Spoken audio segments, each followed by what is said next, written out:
A inflação é um fenômeno monetário que causa basicamente aumento no preço de produtos e serviços dentro de um determinado período. E recentemente tivemos não só no Brasil, mas também no mundo todo um aumento muito recente da inflação. E se você quer saber quais são as consequências práticas que isso daí causa na desvalorização do seu dinheiro e também quer saber qual que é a inflação acumulada aí dos últimos 12 meses do Brasil e dos Estados Unidos, fica até o final desse vídeo que eu garanto para você que irá valer muito a pena. Assim como eu disse na introdução deste vídeo aqui, a inflação nada mais nada menos do que é um fenômeno monetário que causa aumento de preço de produtos e serviços dentro de um determinado período. Aqui no Brasil nós temos dois principais índices que são responsáveis por fazer a mensuração da inflação. Nós temos o IGPM, que é calculado pela instituição, que é calculado pela Fundação Getúlio Vargas, a FGV, e ele basicamente vai ser composto por 60% sendo o IPA, que é o índice do produtor amplo, 30% sendo o IPC, que é o índice de preços do consumidor, e 10% que é o INCC, que é o índice nacional de preços da construção civil. Então esse índice, eu considero ele, na minha opinião, como se ele fosse um índice que mostra pra gente, principalmente quando há um aumento considerável na produção brasileira como um todo, porque como ele é composto 60% pelo índice de preços do produtor, basicamente quando você tem um aumento muito relevante para o produtor, isso é você está antecedendo uma inflação que uma hora vai acabar chegando para o consumidor. Eu vou explicar isso em detalhes para vocês um pouquinho mais para frente. E temos também o nosso outro índice que a gente considera aí como um dos principais índices e também o índice oficial utilizado para tarefas como basicamente o reajuste do salário mínimo, reajuste de contrato de aluguel, reajuste de contratos de transmissão de energia, linha de transmissão de energia. Então o IPCA ele realmente assim, ele é considerado como o índice oficial do Brasil para várias coisas, principalmente aquelas coisas relacionadas ali com o âmbito federal. E o IPCA ele já é um pouquinho diferente do IGPM. Ele basicamente vai ser o índice que ele é calculado analisando a alteração de preços de uma lista gigantesca de produtos e serviços.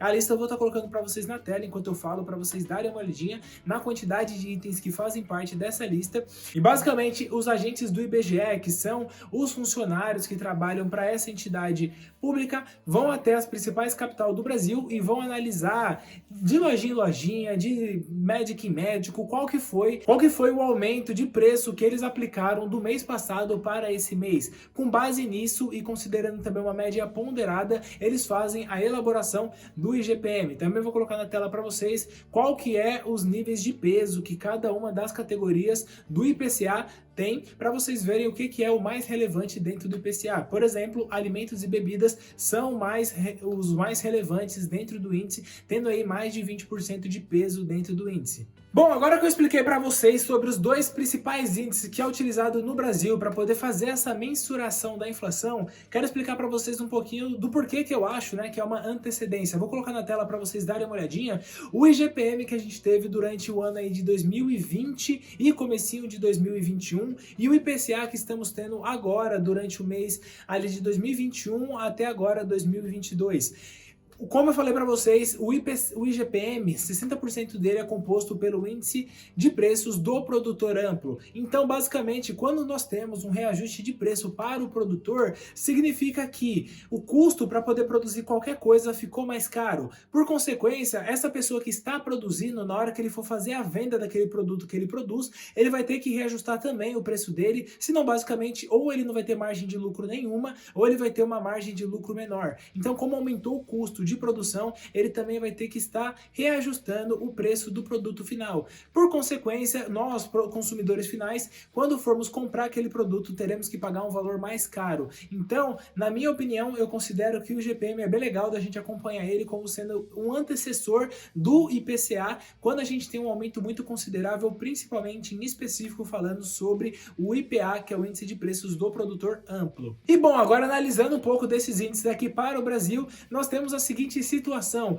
o IPCA de abril foi divulgado e tivemos o IPCA de abril de 1,06%, um aumento muito relevante considerando que no acumulado dos últimos 12 meses estamos aí com o IPCA acumulado de 12,13%, mas ainda não foi um aumento tão alto, ainda bem, como o do mês de março, que foi de 1,62% de aumento no IPCA. Mas realmente 12,13% é um aumento gigantesco e algo que a gente tem que tomar muito cuidado, porque isso daqui de forma prática basicamente diz que se você tivesse aí R$ 100 guardado na sua carteira nos últimos 12 meses para poder atrair dinheiro, para dar sorte, qualquer coisa que seja, e você não gastou esse dinheiro, hoje em termos reais, o valor, o poder de compra que você tem com esses R$ 100 hoje tiveram uma depreciação de 12,13%. Então aqueles R$ 100 hoje não vale mais R$ 100, vale apenas R$ 87,87. Então realmente uma desvalorização muito grande do nosso dinheiro, e não podemos deixar de citar que, na minha opinião, um dos maiores causadores de pobreza no mundo inteiro é a inflação, por causa que você tem um aumento de preço, por exemplo, do botijão de gás, um aumento de 10, 15% no preço do botijão de gás, para a pessoa que é uma pessoa de baixa renda, uma pessoa que ganha um salário mínimo, 2 salários mínimos, tá pagando R$ 120, R$ 130 num botijão de gás, isso daí basicamente é 30% do salário dela, se não mais. Então realmente é um peso muito diferente esse tipo de reajuste para as pessoas que têm pouco dinheiro e para aquelas pessoas que estão ali na classe média, o pessoal que tem realmente mais dinheiro não sente tanto esse impacto. E as pessoas que têm mais dinheiro, uma vantagem natural que elas vão ter são o conhecimento ou pelo menos acesso de forma mais fácil para poder estar investindo esse dinheiro. Então elas não deixam o dinheiro parado se desvalorizando com a inflação. Elas pegam o seu dinheiro, investem o seu dinheiro, ou então não investe só em ativos financeiros como o que eu ensino aqui para vocês, mas também coloca esse dinheiro para trabalhar, seja investindo numa empresa, seja realocando isso daí como capital social dentro de uma empresa. Tudo isso daí é investimento e é maneira de você conseguir fazer com que esse dinheiro tenha uma valorização superior à inflação, para que você consiga conservar o poder do seu patrimônio, que é o mais importante. E infelizmente as pessoas de baixa renda não têm esse conhecimento, não investem o seu dinheiro. Então realmente, quando investe em péssimos investimentos, coisas que nem devemos considerar como investimento, como a poupança. Se vocês quiserem, eu faço um vídeo para vocês, coloca aí nos comentários, faço um vídeo exclusivo só contando para vocês o quão ruim é investir na poupança atualmente. Se você tem essa dúvida, quer saber realmente o quanto que você perde de dinheiro investindo na poupança, comenta aí embaixo que, se vocês tiverem interesse, eu faço um vídeo especificamente sobre esse assunto. E esse fenômeno da inflação não é algo único do Brasil, isso daí também está acontecendo, por exemplo, nos Estados Unidos. Os Estados Unidos estão enfrentando a maior inflação dos últimos 40 anos. A inflação acumulada nos últimos 12 meses lá nos Estados Unidos está na casa de 8,30%, uma inflação que eles não enfrentavam desde lá 1980, para vocês terem noção como realmente é algo preocupante, não é um tipo de coisa que podemos ignorar, porque é realmente um fenômeno global que está desvalorizando todas as moedas, não só o real, mas também o dólar, o euro e qualquer outra moeda que está passando por esse problema de inflação.